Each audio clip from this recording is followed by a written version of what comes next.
नमस्कार, कैसे हैं आप सब। आप सभी ने कक्षा 11 में अध्याय 6 भाग 4 तक पढ़ लिया था। भाग 4 में आपने जटिल ऊतक के बारे में पढ़ा, जाइलम और फ्लोएम के बारे में पढ़ा। अब हम आते हैं भाग 5 में, उसके आगे के टॉपिक्स बारे में बताएंगे, जो कि है विशिष्ट ऊतक। आपने स्थायी ऊतकों के बारे में पढ़ा। स्थायी ऊतक 3 कैटेगरी में डिवाइड किए गए हैं, सरल ऊतक, जटिल ऊतक और विशिष्ट ऊतक, जिसमें से आप लोगों ने सरल ऊतक और जटिल ऊतक तक पढ़ लिया है। अब आता है आपका विशिष्ट ऊतक, जिसे कहते हैं स्पेशल टिश्यू।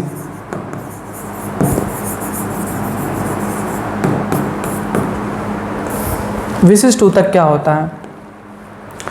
तो विशिष्ट ऊतक मैंने आपको बताया था 2 प्रकार के होते हैं। एक होता है ग्रंथिल ऊतक और दूसरा होता है रबड़छिरी ऊतक।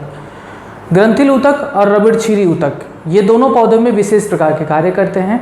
जैसे कुछ पदार्थों का स्राव करते हैं, कुछ एंजाइम का स्राव करते हैं, जो पौधों में मुख्य भूमिका निभाती हैं।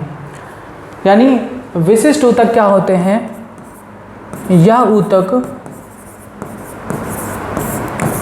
पौधों में विशेष प्रकार के कार्य को करते हैं, विशेष प्रकार के कार्य करते हैं। जैसे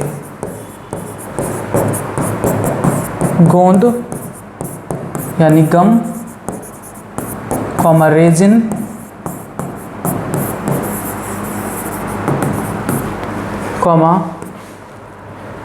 रबड़छिरी यानी लैटेक्स, रबड़छिरी या लैटेक्स का स्राव करते हैं।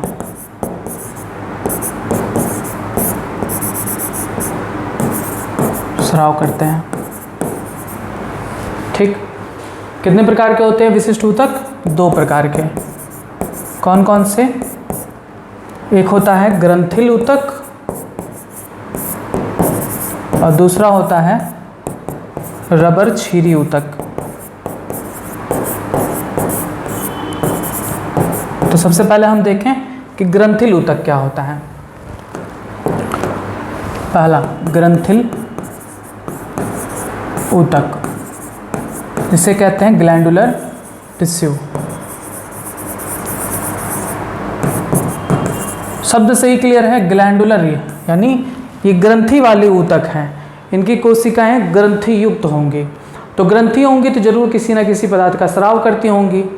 तो बहुत सारी चीज़ों का स्राव करती हैं, जैसे तेल का स्राव करती हैं, रेजिन का स्राव करती हैं, जल का स्राव करने वाली ग्रंथियाँ होती हैं।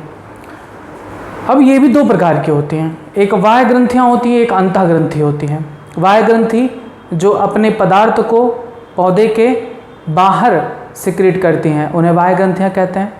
वे ग्रंथि जो पौधे के अंदर अपनी स्राव, अपने पदार्थ को स्रावित करती हैं, उन्हें हम अंतः ग्रंथि कहते हैं। ग्रंथिल ऊतक क्या होते हैं? यह ऊतक ग्रंथि युक्त होते हैं, ग्रंथि युक्त होते हैं। यह बाह्य या अंतः ग्रंथि होती हैं। अब बाह्य ग्रंथियाँ क्या होती हैं?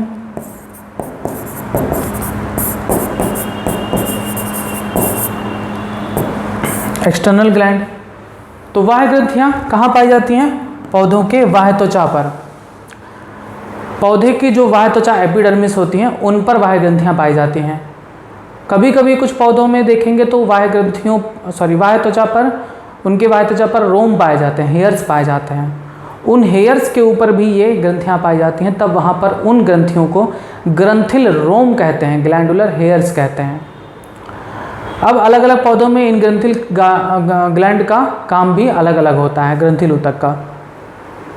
अभी हम आपको फिगर में दिखाएंगे कि ग्रंथिल रोम किस प्रकार से दिखाई देते हैं। फिलहाल इनके बारे में जान लें कि बाह्य ग्रंथियाँ क्या होती हैं।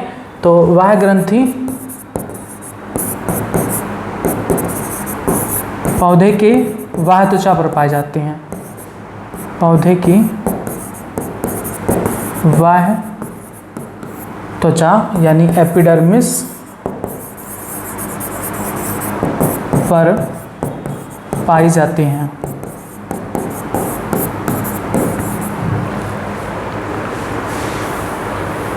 कुछ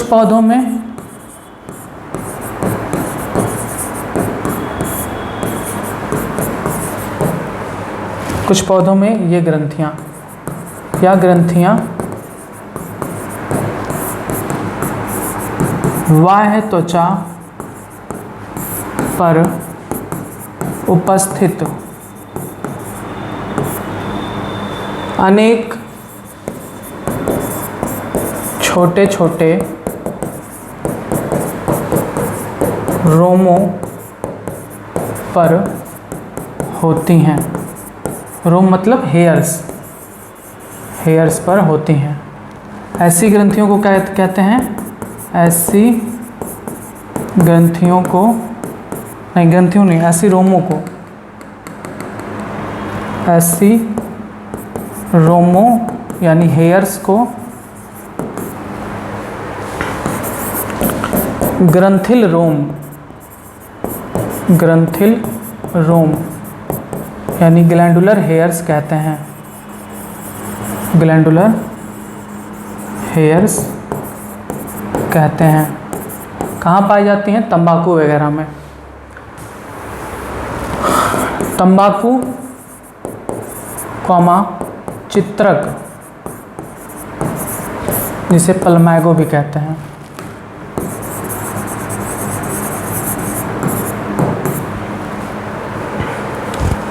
में या ग्रंथिल रोम चिपचिपे पदार्थ का स्राव करती हैं। चिपचिपे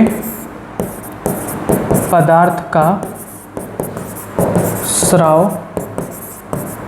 करती हैं। ठीक है।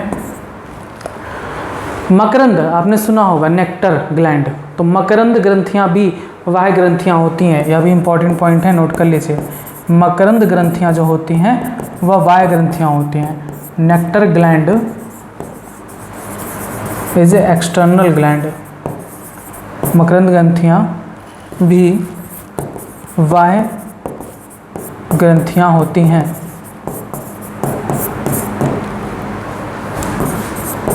जो किसका स्राव करती हैं?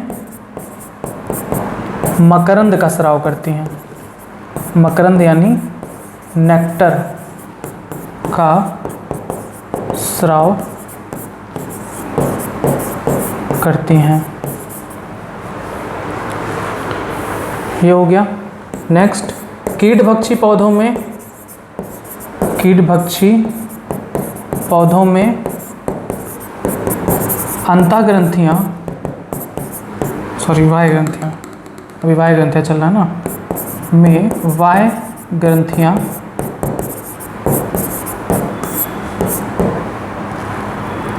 पाचक एंजाइम का स्राव करती हैं। पाचक एंजाइम का स्राव करती हैं।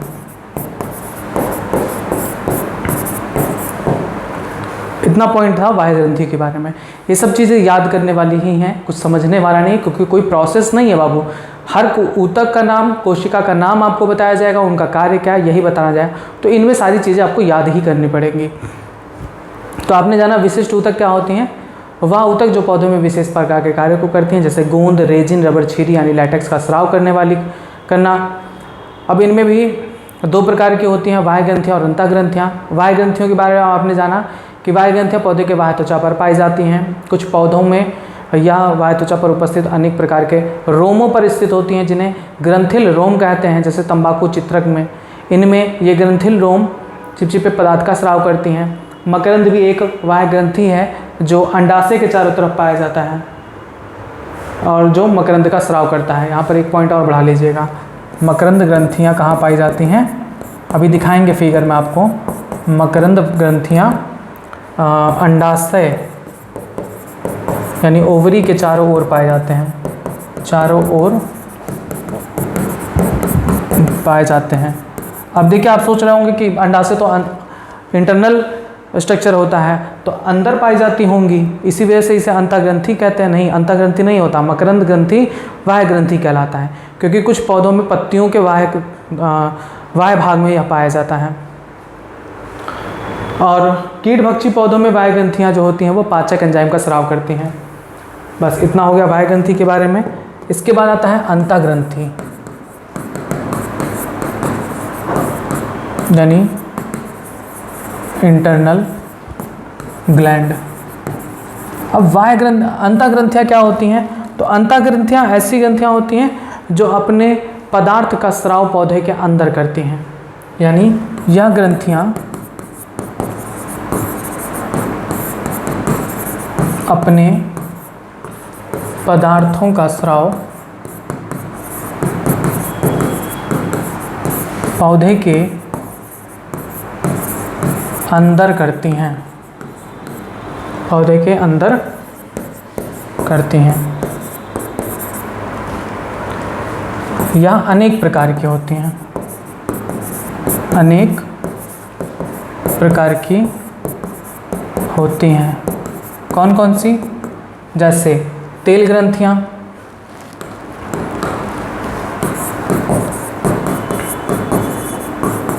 तेल ग्रंथियाँ, रेजिन ग्रंथियाँ जो रेजिन का स्राव करने वाली होती हैं, ये सब अंतःग्रंथि का एग्जाम्पल है।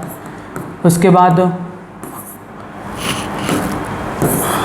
जल स्राव करने वाली ग्रंथियाँ, जल स्राव करने वाली ग्रंथियाँ जिसे क्या कहते हैं? हाइडेथोड कहते हैं, हाइडेथोड, या जलरंध्र जिसे कहते हैं, जलरंध्र कहते हैं। तो सबसे पहले हम देख लें कि तेल ग्रंथियाँ क्या होती हैं।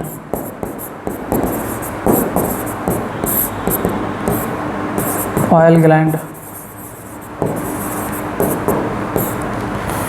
तो तेल ग्रंथियाँ जो होती हैं वो तेल आदि का स्राव करती हैं, तेल आदि का स्राव करने वाली ग्रंथियाँ हैं। ठीक है, यह ग्रंथियाँ ज़्यादातर कहाँ पाई जाती हैं? नींबू, नारंगी आदि में अधिकता से पाई जाती हैं, अधिकता से पाई जाती हैं। आपने देखा होगा संतरे में, आपने खिलवाड़ भी किया होगा अपने भाई लोगों के साथ, बहन लोगों के साथ। जब आप संतरे खाते हो तो उसका जो छिलका होता है आप उसको दबा के आँख में, उसके आँख के पास दबाते हो, तो उससे जो तरल निकलता है वो तरल वो तेल ही होता है। तो वे तेल ग्रंथियाँ कहाँ पाई जाती हैं? उन फलों के बाह्य आवरण पर, खोल पर उसके पाई जाती हैं। नींबू, नारंगी इन सभी में अधिकता से पाई जाती हैं। यह तेल जो होता है, यह तेल वाष्पशील होता है, गंधयुक्त होता है, महकता भी है, और दूसरा अच्छे एंटीसेप्टिक होते हैं, एंटीसेप्टिक होते हैं, अच्छे एंटीसेप्टिक होते हैं। ठीक, ये हो गया तेल ग्रंथियों के बारे में। इसके बाद आता है रेजिन ग्रंथियाँ, रेजिन ग्रंथियाँ। तो रेजिन ग्रंथियाँ हैं तो ऑफकोर्स ये रेजिन का ही स्राव करेंगी। कहाँ पाई जाती हैं? पाइनस वगैरह में। रेजिन नामक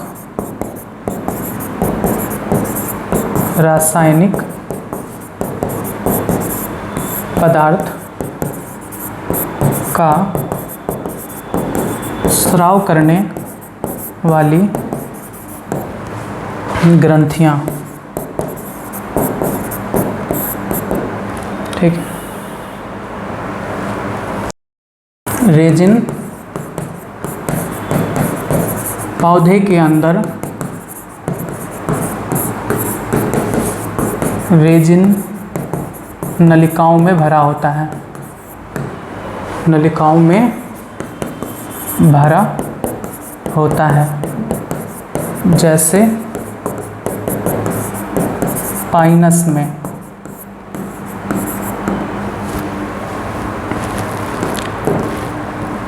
उसके बाद आता है जल स्राव करने वाली ग्रंथियाँ।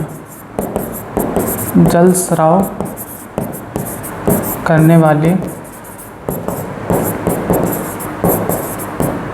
ग्रंथियां, या जिसे जल रंध्र कहते हैं, हाइडेथोड।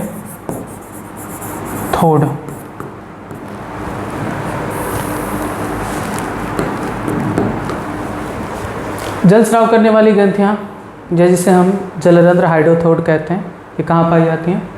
प्रमुख रूप से जलीय पौधों जैसे जलकुंभी, पिस्टिया में, या नमदार स्थानों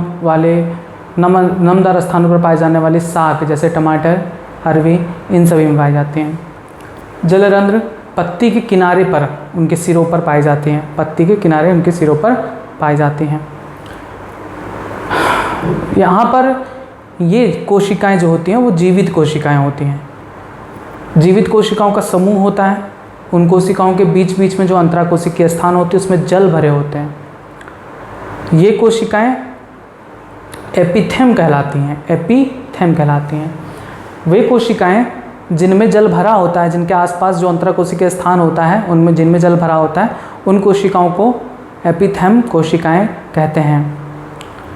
ये कोशिकाएं आसपास स्थित गुहिकाओं में खुलती हैं, चैम्बर्स में खुलती हैं, और वो चैम्बर्स बाहर की ओर खुलते हैं, जिसके माध्यम से पत्ती के सिरों के माध्यम से जल बूंद के रूप में निकलता है। तो वो गुहिका जिसके माध्यम से जल निकलता है, वो छिद्र जिसके माध्यम से पत्ती के सिरे से जल निकलता है, उस छिद्र को जलरंध्र कहते हैं, हाइडेथोड कहते हैं। और इस प्रक्रिया को कि जल का बूंद के रूप में पत्ती के किनारे सिरों पर इन जलरंध्रों के माध्यम से निकलना, इस प्रक्रिया को बिंदु स्राव यानी गटेशन कहते हैं, जो सबसे ज़्यादा क्वेश्चन पूछा जाता है हर साल कि बिंदु स्राव क्या होता है। तो जल का बूंद के रूप में हानि, जल का बूंद के रूप में हानि बिंदु स्राव यानी गटेशन कहलाता है। ये भी क्वेश्चन पूछा जाता है बिंदु स्राव में प्रयोग में आने वाली कोशिका कौन सी है? तो जलरंध्र यानी हाइडेथोड। जल जलरंध्र के माध्यम से, हाइडेथोड के माध्यम से बाहर निकलता है। इस प्रक्रिया को बिंदु स्राव कहते हैं। बिंदु स्राव कब होता है? तो ये भी पूछा जाता है। तो नम यानी मॉइस्चर व गर्म रात्रि में, ठीक है। तो यानी जल स्राव करने वाली ग्रंथियाँ, यह ग्रंथियाँ प्रमुख रूप से जलीय पौधों, आपने अरवी में देखा होगा, अरवी के पत्ते में जल जमा होता है, निकलता रहता है बूंद के रूप में। जलीय पौधों जैसे जलकुंभी, पिस्टिया तथा नमीदार स्थानों पर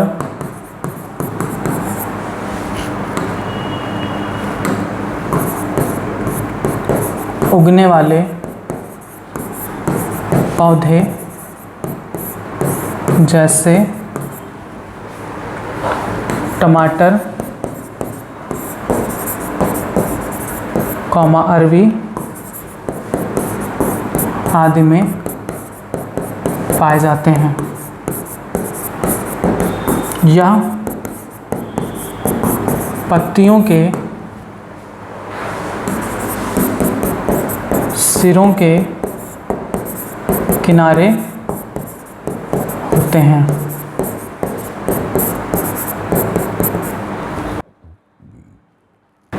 यह अनेक जीवित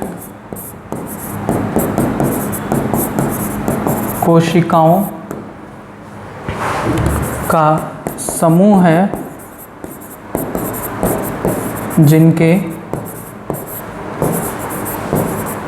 बीच बीच में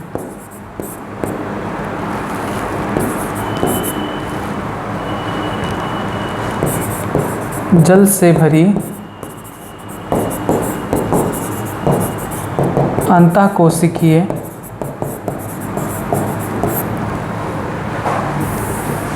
स्थान होता है।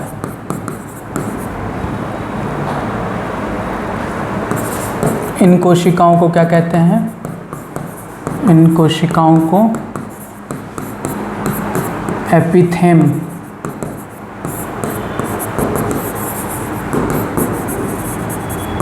कहते हैं। ठीक, ये कोशिकाएं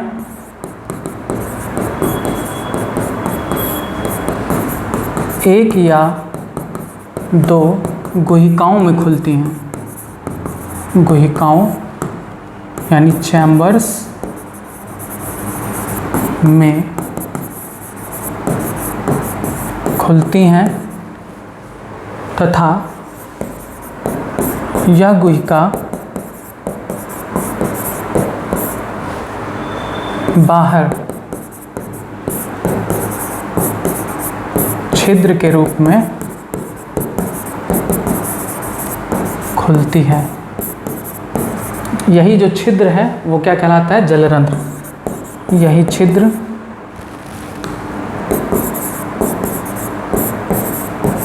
जलरंध्र यानी हाइडेथोड या वाटर पोर कहलाता है।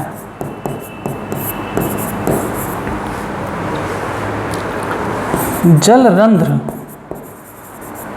द्वारा जल बूंद के रूप में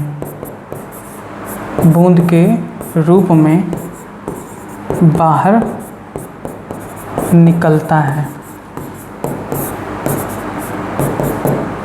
इस प्रक्रिया को क्या कहते हैं?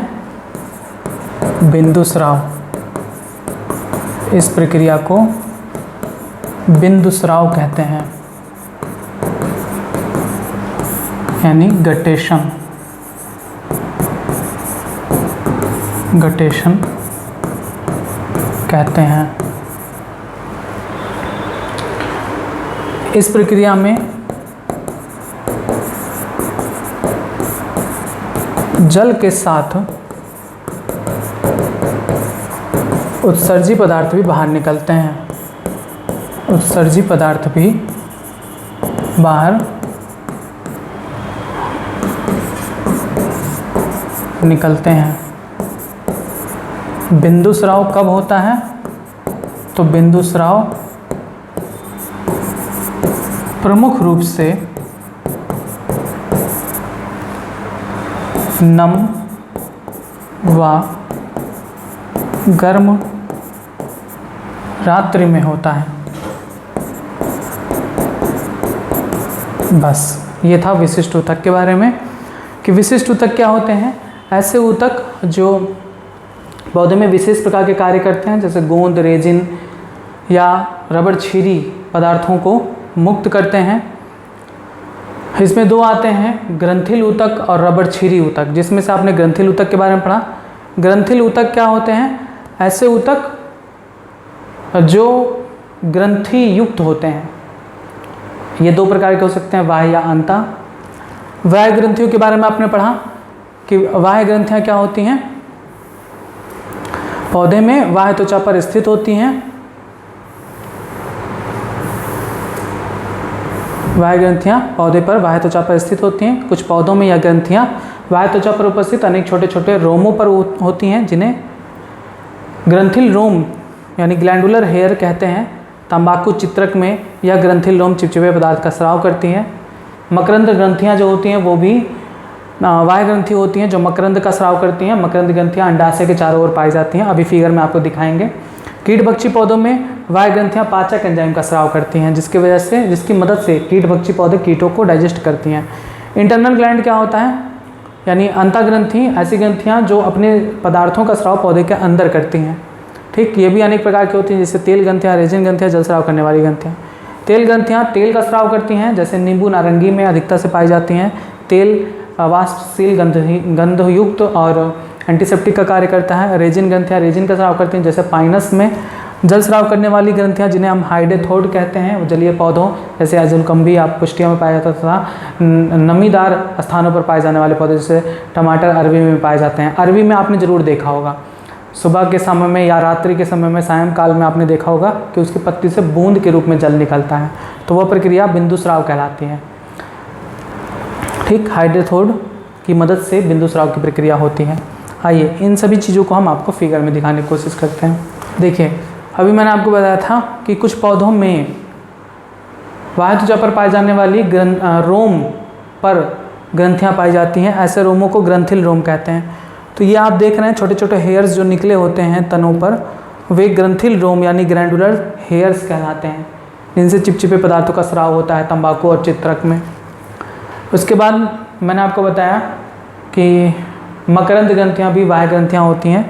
मकरंद ग्रंथियाँ देखिए अंडाशय के चारों तरफ पाई जाती हैं या पत्तियों के नीचे, जिसे हम एक्स्ट्रा फ्लोरल नेक्टरी कहते हैं, पत्तियों के नीचे बेस पर पाई जाती हैं नेक्टर ग्रंथियाँ जो नेक्टर का उत्पन्न करती हैं।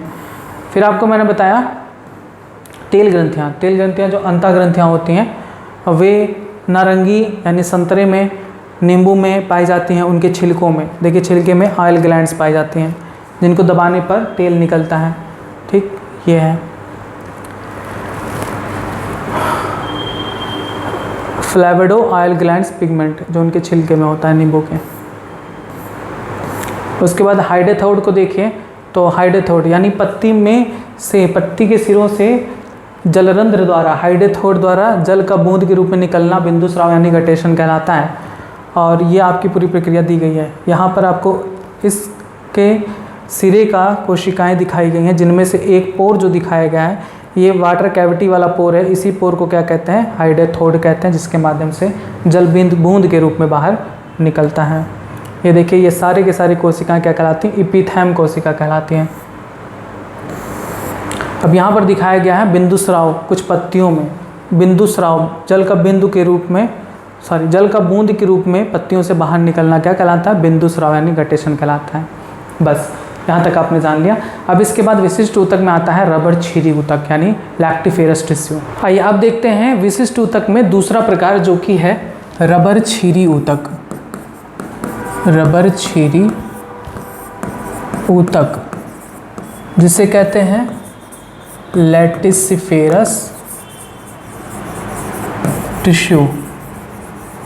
तो आपने ज़रूर देखा होगा कभी ना कभी किसी पौधे में, ज़्यादातर आप लोग लोकली मदार के पौधे में देखे होंगे, कैलेट्रोपिस में। जब आप उनकी पत्तियों को तोड़ते हैं तो एक सफ़ेद तरल पदार्थ निकलता है, उसी को कहते हैं रबर छीरी या इसे हम लैटेक्स कहते हैं। तो ये जो रबर छीरी यानी लैटेक्स जो आपने वाइट कलर का देखा होगा, वो यही ऊतक रिलीज करती हैं, रबर छीरी ऊतक। ये दो प्रकार की होती हैं। एक होती हैं रबर छीरी कोशिका के रूप में, और दूसरी इनका रूप होता है रबर छीरी वाहिकाएं। रबर छीरी वाहिकाएं। जब एक एक कोशिकाएं, प्रत्येक कोशिकाएं रबर छीरी का स्राव करती हैं, जैसे इनका एग्जाम्पल है मदार में, जो कि आपने देखा होगा, यूफोर्बिया में,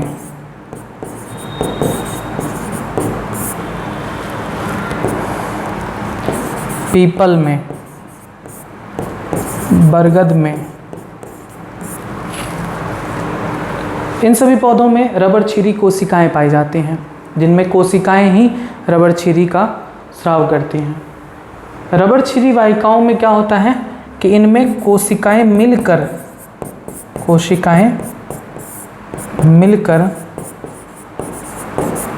वाहिकाएं बनाती हैं, और उन वाहिकाओं में रबर छीरी स्टोर होता है। जैसे ये किस में पाई जाती हैं? तो ये पाई जाती हैं पोस्त यानी पॉपी प्लांट में, जिससे अफीम प्राप्त होता है। अभी दिखाते हैं आपको फिगर में। पोस्त के पौधे में, रबर के पौधे में, पपीता में,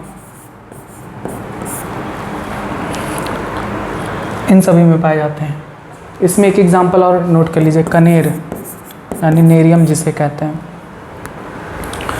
तो रबर छीरी ऊतक क्या होते हैं? ऐसे ऊतक जिनसे सफ़ेद रंग का या पीला रंग का एक गाढ़ा पदार्थ स्रावित होता है जिसे हम रबर छीरी या लैटेक्स कहते हैं।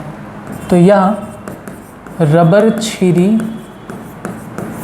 यानी लैटेक्स नामक सफ़ेद या थोड़ा पीला गाढ़ा पदार्थ स्रावित करते हैं या पतली दीवार वाली लंबी नलिकाकार रचनाओं में भरी होती हैं, जो दो प्रकार के होते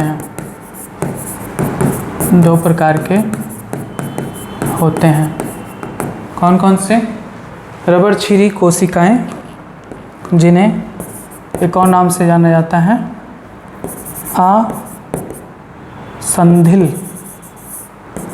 आसंधिल रबर छीरी वाहिका, या इसे सामान्य लैटेक्स धर भी कहते हैं। ठीक, इसके 3 नाम होते हैं। रबर छीरी कोशिका, या इसे हम लैटेक्स सेल कह सकते हैं, या इसे असंधिल रबर छीरी वाहिका यानी नॉन आर्टिकुलेट लैटिसिफेरस डक्ट कह सकते हैं, या इसे सामान्य लैटेक्स धर यानी कॉमन लैटिसिफेरस भी कह सकते हैं। दूसरा है रबर छीरी वाहिकाएं। देखिए, इनका एग्जाम्पल आपको याद रखना होगा कि नॉन आर्टिकुलेट लैटिसिफेरस डक्ट या कॉमन लैटिसिफेरस या लैटेक्स सेल किस में पाई जाती हैं? मदार, यूफोर्बिया, पीपल, बरगद, कनेर में पाई जाती हैं। रबर छीरी वाहिकाएं, इन्हें और नामों से जाना जाता है।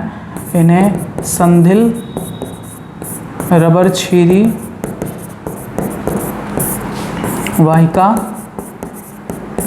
या इन्हें संयुक्त लैटेक्स धर भी कहते हैं।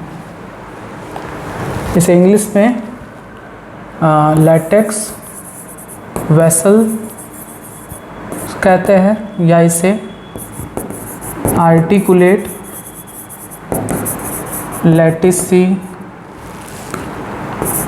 लैटिसिफेरस डक्ट कहते हैं, या इसे कंपाउंड लैटिसिफेरस भी कहते हैं।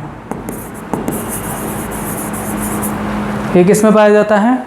तो ये पाया जाता है पोस्ट यानी पॉपी प्लांट में, रबर पपीता में। आइए फिगर दिखाते हैं आपको। ये देखिए, आपने देखा होगा, ये वाला तो बड़ा रेयर है क्योंकि ये बैन है। ये सब पौधे आप मत उगाइएगा कभी, अफीम बनाए जाते हैं इससे, तो पकड़े जाएंगे तो बहुत लंबा जेल काटेंगे। तो ये पोस्ट का प्लांट है, पॉपी प्लांट, जिसके कच्चे फल से ऐसे लैटेक्स निकलता है। इन्हीं लैटेक्स से ही अफीम वगैरह बनाए जाते हैं। ये देखिए, आपने इसको तो ज़रूर देखा होगा, मदार का पौधा, बंधन पिक्चर में भी देखे होंगे, जिसमें आँख में डालने की कोशिश करती है जिससे आँख ख़राब हो जाता है। तो ये लैटेक्स जो दूध जैसा निकलता है, इसी को कहते हैं लैटेक्स। आप पत्तियाँ तोड़ेंगे मदार की तो उससे निकलने लगता है। ये सब पौधे इसीलिए बनाते हैं जिससे कि इनके जो प्रीडेटर्स हैं, भक्षक हैं, वो इनसे दूर रहें। जैसे ये लैटेक्स कोई काम का नहीं है, ये हमारे लिए हानिकारक ही है। जैसे पोस्ट है ना, पोस्ट में से जो लैटेक्स निकलना है उससे विभ्रम पैदा हो जाएगा। तो ये सब अपने आप को सुरक्षित करने के लिए ही पौधे निकालती हैं, रिलीज़ करती हैं। ये बरगद का पौधा है जिससे लैटेक्स निकलता है, जिसको हम इकट्ठा कर सकते हैं। ठीक है, बस ये आपने फिगर देख लिया। फिगर के माध्यम से आपने रबर छीरी ऊतकों के बारे में जान लिया, यानी आपने संपूर्ण स्थायी ऊतक के बारे में पढ़ लिया। स्थायी ऊतक में आपने क्या क्या पढ़ा? सरल ऊतक, जटिल ऊतक और विशिष्ट ऊतक। विशिष्ट ऊतक में आपने दोनों जान लिया, ग्रंथिल ऊतक और रबड़छिरी ऊतक। बस इसके बाद आता है ऊतक तंत्र। तो ऊतक तंत्र के बारे में आपको नेक्स्ट पार्ट में बताया जाएगा।